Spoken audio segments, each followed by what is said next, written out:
আমারে বার করে দিছে চোখের বাড়ি বলায় আমি ফিরে আইছি। মাথাত একটা গ্লাসের রূপে 9টা কলসি লইয়া তারের উপর দা যাওয়া অনেক কঠিন কষ্টের ব্যাপার। তারপরেও আমি হাল ছাড়ি নাই। লক্ষ লক্ষ টিয়ার কলসি ভাঙ্গিয়া আমি এই খেলাটা শিখছি। আর বাইরে কত যে দুঃখ পাইছি তারে তেপরিয়া আর কি বলবো আমনে গল লাগে অনেক অনেক কষ্ট পাইছি, তেও আমি হাল ছাড়ি নাই। যখন আমি তার ব্যাপারটা দেই তখন মনে হয় যে পাওয়ার ভিতরে আমার তার ঢুকে যাইতাছে। এরপরে ব্যালেন্স আমার সৎ রাখতেও কি করাম, তবু আপনাদের ভালোবাসার জন্যে আমি খেলা দেখাই। মাথায় ডাম নিয়া তারের উপরে যাওয়া অনেক অনেক কঠিন ব্যাপার। ডাম লয়ে খাইলে আটটা যাওয়া যায় না, আমি তারের উপর দেয়া আটটা যাই। অনেক সাধনার পরে আমি শিখছি, অনেক দুঃখটুকু পাইছি। এরপরও আমনে করে আনন্দ দিবার লাগিয়া আমি দেখাইবার লাগিয়া বিশ্ববাসীকে দেখাইবার লাগিয়া আমি অর্জন করছি। এই যে আমি বাতাসের মধ্যে ডামনা মাথা তুলে যাইতাছি, এরকম আইটেম কেউ দেখাইতে পারবেও না।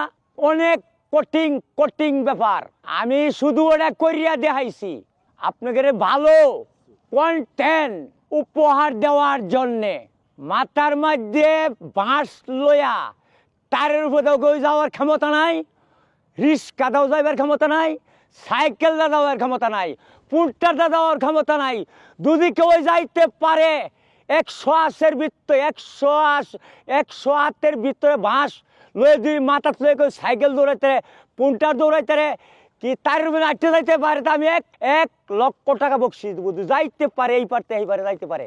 আমি 35 থেকে 36 বছর ধরিয়া তারের উপরে সাধনা করতেছি। আপনারাও পারবেন, অনেক পরিশ্রম সাধনা করলে পারবেন, কিন্তু 75 বছর বয়সে তো পারবেনই না।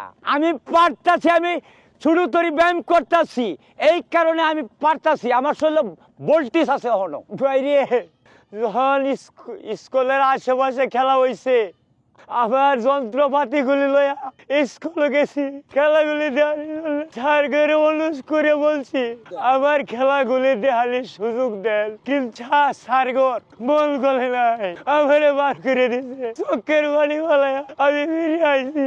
আমি সম্মানটা শেষ বয়সে পাইছি। অনৈতা স্যারে আমারে মঞ্জুর ব্যাপারে তুমি তো বাইরে লয়ে গেছো, আমার মনের কষ্টগুলি দূর হয়ে গেছে।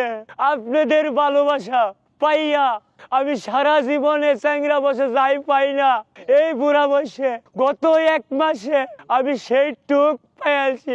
আমি শুধু সম্মানটাই চাই, আপনাদের প্রতি ভালোবাসা রইল।